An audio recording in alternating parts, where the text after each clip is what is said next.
Allez, salut tout le monde, c'est l'investisseur. J'espère que vous allez bien. Bienvenue dans cette toute nouvelle vidéo. J'espère que vos fêtes de fin d'année se sont bien passées pour vous. Bonne année à tous. J'espère que tout le monde ira bien pour cette nouvelle année, que ce soit dans la collection, dans l'investissement, dans les projets, dans la santé. Voilà, j'espère que tout le monde ira bien. Dans cette petite vidéo, on va faire le tour des ETB à moins de 100 euros à l'heure où parle. Faire un petit peu une rétrospective sur toutes ces ETB, celles qui je trouve ont le meilleur potentiel pour cette année 2026, celles qui vont selon moi un petit peu exploser en 2026 par un phénomène de rareté, d'achat, tout simplement de demande sur ce marché de la revente Pokémon, le marché secondaire. On va faire cette petite analyse dans cette vidéo. J'espère que la vidéo vous plaira. Je vous invite à vous abonner juste avant que la vidéo continue, à lâcher dans les commentaires tout simplement si vous pensez que ces petites ETB vont monter cette année ou si c'est encore trop tôt pour la montée de ces ETB, sachant que la plupart ont déjà monté de quelques euros par rapport à leur prix magasin, bien évidemment.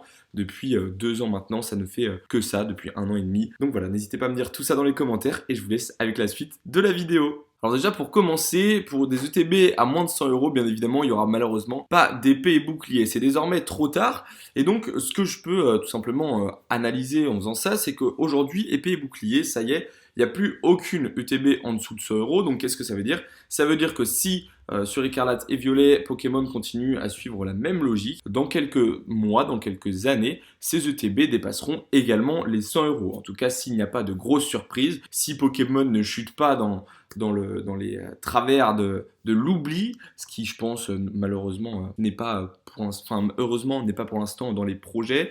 Je pense que Pokémon, voilà, ça reste une licence très importante et qui restera à la mode tout simplement encore pendant pas mal de temps. Donc ça va être sur des ETB écarlate et violet tout simplement. Alors lesquelles, tout simplement, on va voir un petit peu chacune d'entre elles petit à petit. On va commencer tout simplement par Aventure Ensemble. Aventure Ensemble, c'est une ETB qui est plutôt récente, donc je pense que cette année dépasser les 100 euros ce serait peut-être un peu trop, sachant qu'elle a été stockée énormément, on en attendait beaucoup de cette série, et au final, au moment tout simplement des drops en magasin, il y a eu un certain désintérêt, j'ai l'impression. Alors est-ce que c'était la période de sortie de cette ETB, voilà, on approchait des vacances d'été. Je pense que cette ETB, elle est destinée à monter plus que certaines du bloc Écarlate et Violet. Voilà, je pense pas que ce sera la pire ETB de ce bloc-là en termes d'investissement sur du long terme. Mais je pense aussi que ce ne sera pas forcément celle qui, cette année, nous fera la meilleure performance. Pourquoi déjà? Parce qu'il y a un stock énorme, comme je vous l'ai dit. Les gens n'ont pas encore cette envie d'aller la chercher tout de suite. Je pense que voilà, sur Pokémon aujourd'hui, il y a ce phénomène de rareté. Les gens ne l'achètent pas tant qu'elle n'est pas un petit peu rare. Voilà, c'est bizarre, mais les collectionneurs un petit peu fonctionnent comme ça, j'ai l'impression. On attend limite le dernier moment pour l'acheter. Et des fois, voilà, ça nous arrive de se faire dépasser par le prix. Voilà, une ETB qui finalement finit à 110 euros, on ne l'a pas vu, on l'achète, ce qui accentue justement le phénomène d'offre et demande. Et donc cette ETB, je pense pas que cette année ce soit encore le bon moment pour l'acheter. Alors bien évidemment, il n'y a pas de souci, il n'y a pas de mauvais moment pour l'acheter. Mais cette année, elle devrait encore stagner pendant, allez, je dirais au moins 6 bons mois avant de prendre peut-être quelques euros. Mais je pense pas que c'est cette année qu'elle dépassera les 100 euros, pardon.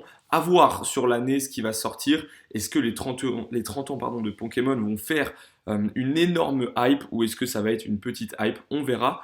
Mais en tout cas pour cette ETB, je pense pas que cette année je vais énormément me positionner. On va passer sur ETB Foudre Noire. Alors pourquoi Foudre Noire et pas Flamme Blanche, pardon? Les deux c'est pareil, hein. Investissez un petit peu sur celle qui vous plaît. J'ai choisi Foudre Noire parce qu'on n'allait pas voir les deux en revue. L'important ça va être d'aller chercher une ETB en bon état tout simplement et une ETB le moins cher possible. Foudre Noire, je pense que cette année elle a la possibilité d'aller dépasser les 100 euros. Pourquoi? Parce que c'est une série qui a été, alors certes énormément stockée, mais qui n'a finalement pas été ouverte tant que ça. J'ai l'impression qu'on l'a pas vu longtemps en magasin. En final, on a eu l'impression que voilà, il y avait énormément de stock. Les coffrets Victini, ils sont restés une semaine. Enfin, en fait, on a eu l'impression qu'il y avait énormément de stock et à la fois, il y en a eu très peu. On a l'impression parce que voilà, c'était souvent les mêmes items qui étaient présents. Donc le coffret Victini, notamment que j'ai vu énormément et le coffret poster. Donc je pense que cette ETB elle reste très intéressante. Elle n'a pas été énormément présente en magasin. Voilà, franchement personnellement je ne l'ai pas vu le week-end de la sortie. Donc c'est que tout est parti le vendredi, le jour de la sortie de mon côté. Donc je pense que c'est une ETB qui va monter assez facilement, surtout qu'il y a des cartes à l'intérieur qu'on n'a pas l'habitude de voir, les BWR, donc le Victini, le Zekrom et le Reshiram. Je vais vous les montrer juste après, mais je pense que ces cartes-là vont permettre à la série de prendre cette cette année en tout cas une autre tournure que la précédente. Donc voilà, pour ceux qui connaissent pas les BWR, ça va être ce genre de carte vraiment très impressionnante, super belle et franchement c'est vraiment une rareté que j'espère ils le referont. Alors je pense que voilà, Foudre Noire et Flamme Blanche c'était l'occasion de le faire, ces cartes en noir et blanc, mais c'est vraiment de superbes cartes et je pense que la série peut du coup exploser grâce à ce genre de cartes qui change vraiment de l'ordinaire. Pour continuer, on va avoir les ETB Méga Evolution. Alors, Méga Evolution, c'est la première série d'un bloc et la plupart du temps, les premières séries d'un bloc, c'est des séries qui sont soit très aimées, soit vraiment pas ouf. Voilà, ça lance le bloc tranquillement et cette année, ils ont décidé de sortir un bloc qui a commencé sur les chapeaux de roue. C'est magnifique, une série complètement réussie, des cartes gold complètement remaniées qui font extrêmement plaisir à pack. On a vraiment des vrais gold sans ces petites touches de couleur qui gâchaient ce côté vraiment premium de la carte. Donc c'est une série qui est franchement ultra intéressante. De plus, les premières ETB de chaque bloc la plupart du temps explosent très rapidement. Pourquoi? Tout simplement parce que c'est un petit peu un item qui change. Voilà, une ETB, la première du bloc Méga Évolution, la première du bloc Écarlate et Violet, la première du bloc Épée et Bouclier. Voilà, ça fait toujours un petit truc d'avoir la première qui est sortie. Donc ça rajoute un effet de rareté. Alors elle n'est pas forcément hyper rare, hein. On est d'accord qu'elle est très stockée, mais c'est une ETB qui va être énormément recherchée dans les années à venir. Donc je pense que investir dans celle de Lucario peut être vraiment intéressant. Donc je vous invite vraiment à vous y intéresser et à aller chercher peut-être une ou deux ETB si vous en avez envie, bien évidemment. Flamme fantasmagorique. Alors, faire une analyse sur cette ETB et essayer de voir si elle va dépasser les 100 € cette année, c'est assez compliqué au vu des stocks qu'il y avait. Personnellement, je pense qu'elle va stagner encore un bon moment sur des prix plutôt raisonnables. Alors, on est sur eBay, donc bien évidemment, il faut enlever quelques euros par rapport au prix qu'on peut trouver sur Vinted. Donc, cette ETB, on la trouve encore à 70 €. Hein. Faut pas aller acheter à 85 € sur eBay. Je vous invite vraiment, tous ceux qui veulent investir sur Vinted, il y a vraiment des prix bien plus intéressants. Mais sur une ETB comme ça, aller chercher les 100 € sur la première année de sortie, je pense que ça va être très compliqué. Il y a eu vraiment énormément de stock. Certes, c'est Dracofeu, mais je pense pas que la série soit si intéressante que ça à l'avenir. La carte Dracofeu, elle est bien plus valable à être achetée à l'unité qu'à l'ouverture. Donc je pense que voilà, une ou deux ETB pour vraiment de l'investissement long terme, c'est hyper intéressant parce que ça reste du Dracofeu et que c'est un Pokémon qui est très populaire. Limite, avec Pikachu, c'est quasi équivaut.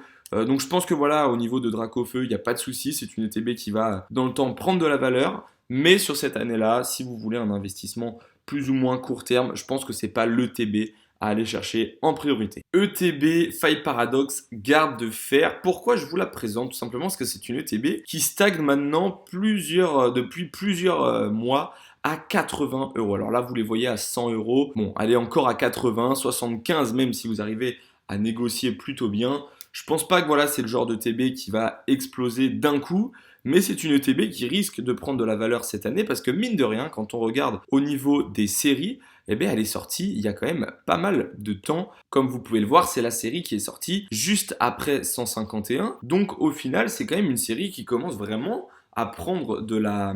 Donc c'est une série qui commence vraiment à prendre de l'âge et c'est pour ça que je pense que limite du jour au lendemain, on pourrait avoir un réveil sur cette série. La peur du manque, la peur tout simplement de ne pas l'obtenir, cette ETB à temps, et donc des achats massifs sur cette année 2026 sur cette ETB Faille Paradox, ça pourrait être pourquoi pas envisageable. Donc je pense que cette ETB Faille Paradox à 80 €, c'est plutôt intéressant pour une ETB qui commence à avoir un petit peu d'âge. Pour finir, on va passer à deux séries assez controversées, ça va être Couronne Stellaire et Mascarade Crépusculaire, deux séries plus ou moins similaires en termes de cartes à aller chercher. Pas forcément des séries majestueuses, mais des cartes plutôt cool à aller chercher. Pour Couronne Stellaire, on va avoir un Carapuce et un Herbizarre, ou un Bulbizarre, pardon, et Mascarade Crépusculaire, le fameux Amphinobie alternatif. Donc pour ces deux ETB, aujourd'hui on est aux alentours des 70 €. À une époque, elle avait pris 15 € en, on va dire, en un mois. L'ETB Couronne Stellaire avait pris 15 € suite à une hype sur ce genre d'ETB et elle n'était jamais redescendue. Donc on était retourné sur une étape un petit peu où l'ETB stagnait et exactement pareil pour Mascarade Crépusculaire. Le fait que les deux ETB stagnent, c'est qu'il y a bien un jour où il va falloir tout simplement se les procurer avant qu'elles montent. Ces ETB tout simplement,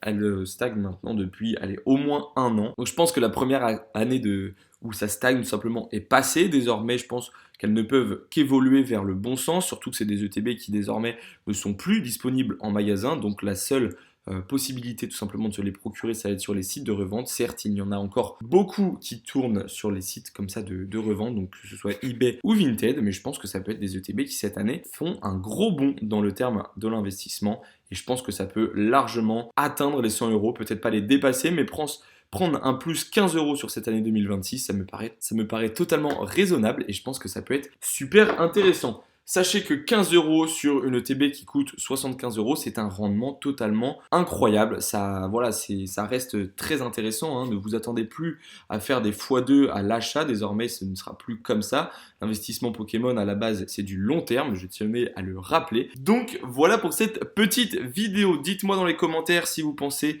sur quel ETB tout simplement vous misez pour cette année tout simplement. Et n'hésitez pas à me partager ça dans les commentaires. Boostez la vidéo pour ceux qui le peuvent. Et sur ce, je vous souhaite une très bonne journée. Allez, salut!